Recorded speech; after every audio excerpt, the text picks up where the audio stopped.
বিশ্বকবি রবীন্দ্রনাথ ঠাকুরের একটি ছোট্ট কবিতা আজ আমি পাঠ করে শোনাব।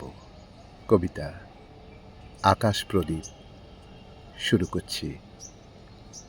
অন্ধকারের সিন্ধু তীরে একলাটি ওই মেয়ে আলোর নৌকা ভাসিয়ে দিল আকাশ পানে চেয়ে।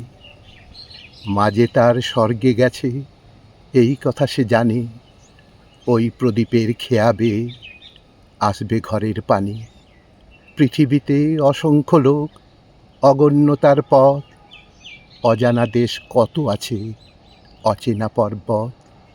তারই মধ্যে স্বর্গ থেকে ছোট্ট ঘরের কোণ, যাই কি দেখা যেথায় থাকে দুটিতে ভাই বোন। মা কি তাদের খুঁজে খুঁজে বেড়ায় অন্ধকারে, তারাই তারাই পথ হারিয়ে যায় শূন্যের পারে। মেয়ের হাতের একটি আলো জ্বালিয়ে দিল রেখে, সেই আলো মা নেবে চিনে অসীম দূরের থেকে। ঘুমের মধ্যে আসবে ওদের চুমো খাবার তরে, রাতে রাতে মা হারা সেই বিছানাটির পরে। রাতে রাতে মা হারা সেই বিছানাটির পরে।